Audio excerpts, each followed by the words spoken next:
Welcome to the It Factor. We're Jemmy and I, exploring a new blog post by Mr. Len Kaplan, CEO of CDML, a managed service provider in Queens, NY, offering network management, voice over IP, unified communications as a service, cybersecurity, compliance, infrastructure as a service, cloud solutions, and Microsoft 365 and Azure solutions. If you're a small business owner or manage IT for a growing organization, this episode is for you. It really is. And honestly, it lands at a pretty interesting time in the tech cycle right now. We're seeing a really distinct shift in the wind. Yeah, I feel that too, because for the last year or so, it was all just hype. AI is going to do your laundry, write your novel, run your whole company. Right. But now, for a lot of the small business owners we talk to, reality has kind of set in. And that reality is a little underwhelming. Underwhelming is definitely a polite way to put it. We actually call it the trough of disillusionment. Oh, that's perfect, because people bought the licenses, right? They opened up Microsoft Copilot, stared at the blinking cursor, and now they mostly just use it to rewrite awkward emails. Exactly. Or summarize a meeting they spaced out in. Right. So it's treated as a novelty, like a cool parlor trick, but definitely not a game changer. And that is the exact problem Len Kaplan is attacking in this new piece. So the article is titled, AI Tips and Tricks, What Leadership Should Be Asking Copilot. But don't let the tips and tricks part fool you. No. No, this isn't about, keyboard shortcuts. Len's main thesis here is actually pretty aggressive. Aggressive how? Well, he's arguing that if you use Copilot merely as a writing assistant, just to spit out text, you are fundamentally misusing the tool. Okay. He compares it to driving a Ferrari in a school zone. You aren't just wasting its potential, you're missing the point of the machine entirely. Okay, so if it's not a writing assistant, what is it? Because, chat is literally right there in the interface of most of these tools. Len defines it as an executive intelligence engine. And this is the core concept we really need to unpack for this deep dive. An intelligence engine. Right. An intelligence engine doesn't just create new fluff, it synthesizes what you already have. It's about leveraging the AI to process the mountain of data your business has already produced but, hasn't actually utilized. That distinction feels really important, like creation versus synthesis. Creation is write me a blog post. Synthesis is read these 50 emails and tell me why we lost that client. Precisely. And Len gives us 5 very specific battle-tested prompts to help leaders actually make that shift. The first one deals with the absolute chaos of project management. Oh, this one definitely hit home for me. He calls it the weekly brief. Right. So let's set the scene. You're a business owner or maybe a project lead. You have a project, let's just use the article's example, Project Atlas, and you have a team of 6 people working on it. And if that team is anything like most teams, they are communicating on, 3 different platforms? At least. So over the last 7 days, that team has generated 50 emails, 100 Teams messages, 3 revised documents, and updated some tracking spreadsheet. Now, as the boss, have you read every single one of those messages? Absolutely not. I would never get any actual work done. I'd usually just pull everyone into a meeting on Monday morning and say, so where are we? Which wastes an hour of everyone's time. So Len suggests a totally different approach. You don't ask the team, you ask the data. Okay. The prompt is simply, generate an executive weekly brief for Project Atlas. But you have to be pretty specific with that, right? You can't just say, summarize this. Correct. Specificity is the secret sauce here. Len advises you to explicitly ask Copilot to scan emails, Teams messages, and files from the past 7 days and extract 3 specific things. Which are? Key decisions made, unresolved risks, and missed deadlines. That unresolved risks part is the killer feature for me. That's the difference between a high school book report and an actual status check. Exactly, because a generic summary might just say, the team discussed the budget. Right, which isn't helpful. But a targeted prompt will get you. The team discussed the budget, but no approval was recorded, and the deadline was yesterday. That completely changes things. That allows for what Len calls oversight without micromanagement. Yes. You aren't nagging your team for updates. You're just getting the update directly from their digital exhaust. It's basically like having a super efficient personal assistant who just sits in every single meeting and reads every CC'd email so you don't have to. And think about how it changes your posture when you do enter a meeting. You aren't hunting for information anymore, you're just confirming it. That's a huge shift. It is. But that's just the operational side. The article gets even more interesting when we move to the stuff that actually keeps owners awake at night, which is money and risk. Ah, yes. The zombie documents. I love that term. It's so accurate. It really is. So Yeah. we're talking about the risk register here.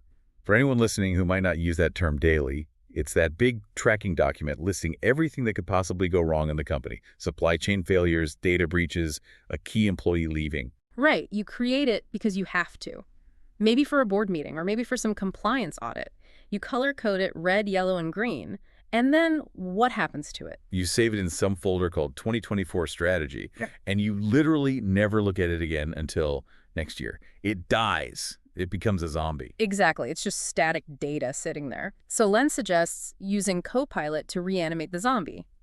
The prompt here is, analyze the risk register. You just feed that static document to the AI. But why, though? I mean, I can read my own document. You can, but can you spot the disconnects instantly? Len suggests asking Copilot to identify the top 5 risks based on financial exposure and likelihood, and then, and this is the crucial part, ask it to critique your mitigations. Oh, that's fascinating. So you're asking the AI to judge your own plan. Yes, it might notice that you have a risk listed as high impact, high likelihood, maybe a single supplier dependency, but your mitigation column is just 2 vague words like monitor situation. And Copilot actually calls you out on it. Ideally, yes. It surfaces that exact gap. It moves the document from we have a file for that to we have an actual strategy for that. It forces the data back into the active conversation. That is particularly powerful for compliance-sensitive environments. Because if you're just checking boxes, you're vulnerable. If you're actively analyzing the data, you're safe. Speaking of being safe and strategic, if you're listening to this deep dive and realizing your business might have a few zombie documents lurking on your own server, you really should check out CDML.com. Definitely. Len and his team are constantly putting out these kinds of insights. It's not just tech news, it's actual business strategy. Absolutely. Go subscribe to the blog. New posts drop every Tuesday and Thursday, so there's always something fresh to read. Now let's talk about the one prompt in this article that honestly made me a little nervous. The financial variance analysis. Yes. Because look, we all know AI can hallucinate. It makes things up sometimes. Do we really want to be asking a chatbot to analyze our profit and loss statement? That feels incredibly risky. That is a very healthy skepticism to have, and Len addresses it directly in the post. He's very clear on this point. Asking Copilot to perform financial variance analysis does not replace your CFO. Okay. It doesn't replace your accountant. And you certainly don't use it to file your taxes. Right. Good disclaimer. So what are we actually using it for then? We're using it to find the story behind the numbers. Business owners often get these incredibly dense files at the end of the quarter from their finance team. It's just a wall of numbers. Spotting the trends requires hours of manual cross-referencing. So you're essentially using Copilot to play the spot the difference game. Exactly. You ask it to compare this quarter to the last quarter and flag significant variances, like why did travel expenses jump 40%? But then you ask it to cross-reference that jump with the notes column or the general ledger descriptions to suggest the actual reasons. I see. So instead of spending the first hour of your finance meeting just trying to figure out what happened, you walk in already knowing the what. Correct. You walk in and say, Copilot flagged a variance in software licensing. Is that due to the new hires in March, or did we miss a renewal cancellation? That is a true leadership level question. It is. You aren't asking the AI to do math, you're asking it to provide context so you can do the management. That makes total sense. It enhances clarity. It doesn't make the decisions for you. Precisely. Now moving from finance to legal, which is another area where clarity is usually lacking. Oh, the legal gotchas. I completely admit I am guilty of this. You get a 40-page vendor contract from a new software provider. You need the tool. You know you're going to sign it anyway, so you just skim it. We all do it. It's the click to agree problem, but on a high-stakes B2B level. It's boring and the font is tiny. But Len suggests using Copilot as your first line of defense here. The prompt is, summarize vendor contract risk. But again, we can't just be vague, right? What specific things does Len tell us to hunt for? He lists 4 major gotchas. First, auto-renewal clauses. You do not want to be locked in for another year just because you missed an email window by 24 hours. That one has absolutely burned me before. It burns everyone eventually. Second is indemnification language. Basically, who pays if things go terribly wrong? Third is termination penalties. How much does it actually cost to break up with them? And fourth is escalating pricing terms. Ah, the classic first year is cheap, second year is double trick. Exactly. A human skimming a document might miss that on page 34. Copilot won't. You can ask it to extract those 4 specific items into a clean bulleted list. It allows you to catch the traps before you ever sign. That alone is worth the price of the license right there. Just saving yourself from one bad auto renewal easily pays for the tech. Without a doubt. Now, there's one last prompt to lend details that is very industry specific, but I think it's absolutely crucial for our listeners in fields like construction, manufacturing, or healthcare. This is the workplace safety incident summary. Right. When an incident happens, say a slip and fall on a job site, the documentation is usually a total mess. You've got a handwritten statement from a witness, a frantic text message from a foreman, a formal form filled out by HR, maybe a long email chain. And usually, those things are completely disconnected. Like, the text message might have a vital detail that never made it into the formal report. Exactly. And if a regulator comes knocking, inconsistency is exactly what gets you fined. Len suggests asking Copilot to ingest all those raw sources, the handwritten notes, the emails, the forms, and generate a unified executive summary with a clear timeline and impact analysis. So it ensures that the story you eventually tell the regulators perfectly matches the reality on the ground. It highlights the inconsistencies before the inspector does. It completely supports regulatory readiness. It turns a pile of messy panic data into a coherent narrative. These are such practical examples. It really moves the whole conversation away from AI is magic to AI is a practical tool. By the way, if you're finding these prompts useful for your own business, do us a quick favor and hit that thumbs up button. It really helps other business owners find this deep dive. Please do, but we have to pivot now. I knew this was coming. Yeah. We've been painting a very rosy picture so far, but Len's article has a very serious warning label attached to it. It does. The section is titled, A Critical Reminder About Governance. And honestly, this is the part that usually scares business owners, and frankly, it should. Because all these amazing prompts we just discussed, they entirely rely on Copilot being able to access your data. Correct. And here's the hard truth. Copilot doesn't know right from wrong. It doesn't know private from public. It only knows access or no access. Okay, let's play out the nightmare scenario then. I'm a CEO. I sit down and ask Copilot, what is the average salary of the sales team? So, Copilot scans your internal network. If your HR director accidentally saved the 2024 payroll spreadsheet in a folder that has everyone read permissions, Copilot reads it. And it answers me, which is fine, because I'm the CEO. But imagine a junior intern asks the exact same question, what are the salary bands for the executive team? If those permissions aren't strictly locked down, Copilot will happily answer them too. Yikes. So it's not hacking at all. It's just following the rules we set up poorly in the first place. Exactly. It's the oversharing problem. In the old days, we relied heavily on security by obscurity.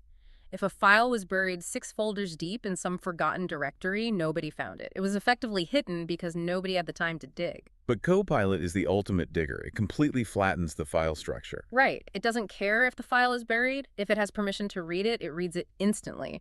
So if your governance is chaotic, Copilot just becomes a high-speed delivery system for confidential information to the exact wrong people. Len has a quote here that I think sums it up perfectly. He says, AI productivity without governance introduces operational risk. It's the fundamental takeaway of the whole piece. You cannot deploy a massive engine like this on a broken chassis. So before you start handing out licenses to your staff, Len provides a mandatory checklist. Let's walk through that checklist. What do we actually need to do before we turn the AI on? First is role-based access control.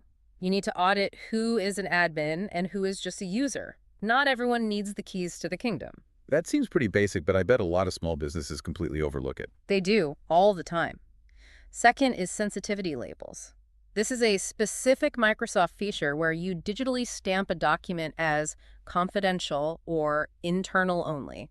So even if Copilot finds it, the label tells it to back off. Exactly. If a user without the right clearance asks about a labeled document, Copilot just says, I can't access that content. It's an essential safety net. Okay, what's next on the list? Third, review SharePoint permissions. You have to clean out the digital closet. You have to find those folders that were set to public 5 years ago for some temporary project and never switch back. And finally, enable audit logging. You need to always know who is asking the AI what. I feel like this is the part where a lot of business owners might just gloss over it because it sounds incredibly technical and tedious. It is technical, and it is tedious, but it is entirely non-negotiable. And that's exactly why the final part of Len's article explains how CDML actually helps with this exact process. Because deploying Copilot isn't just about throwing down a credit card and buying a subscription from Microsoft, is it? No, not at all. That's the easy part. CDML's approach is that they align the AI deployment with your actual security framework. They help assess your entire Microsoft 365 environment before the deployment even happens. And they mentioned specific compliance frameworks, too, in the post. Things like NYDFS, Yeah. HIPAA, NIST, GLBA. Right. If you are in healthcare or finance, you can't just turn on AI and hope for the best. You have to ensure it complies with those very strict regulations. CDML helps implement those sensitivity labels and permission structures so you don't accidentally violate a federal law just because a chatbot was trying to be too helpful. They also mentioned improving your Microsoft Secure Score. Which is a fantastic metric. It basically gamifies your cyber hygiene. It tells you exactly how vulnerable your setup is right now. Len's whole philosophy is that you should approach AI the exact same way you approach cybersecurity. It cannot be an afterthought. I really like the final thought Len leaves us with. Yeah. He calls Copilot a multiplier. Yes, that is the perfect mental model for this. Copilot is a multiplier. If your business is organized, structured, and strategic, Copilot multiplies that intelligence. It makes you faster and significantly smarter. But if your business is chaotic, if your files are a total mess, if your permissions are sloppy, Copilot just multiplies the chaos. It makes the mess faster, louder, and much more visible. That is such a powerful way to frame it. It's not a magic wand that fixes your broken business processes. It's just an amplifier of what your business already is. Correct. So the question isn't, what can AI do for me? The real question is my house in order enough to invite AI inside? And it leaves you with this chilling thought to chew on. If an AI is suddenly processing all your chaotic data, extracting the insights, and essentially serving up the decisions for you to just sign off on who is actually running the company, you or just the digital ghost of your own disorganized files. That is a very sobering thought. And if you aren't sure about the answer to that, or if you have a sneaking suspicion your house is not in order, that is exactly where CDML comes in. If you need to evaluate your environment for a secure Copilot deployment, you need to reach out to them. Absolutely. Do not go it alone. The risks of oversharing are just way too high. You need a guide who knows where all the digital landmines are buried. Well said. Well, this deep dive has been a real eye-opener. I'm definitely going to look at my own file permissions a little differently today. I know I have some old public folders I need to go delete right now. As you should. Better to do it today than tomorrow after the AI already finds them. Just a final reminder to you all listening. New blog posts from CDML drop every Tuesday and Thursday, so there is always something new to learn. You can find them all over at cdml.com. Stay curious and definitely stay secure. We're Jemmy and Nye. Thanks for listening. Till next time.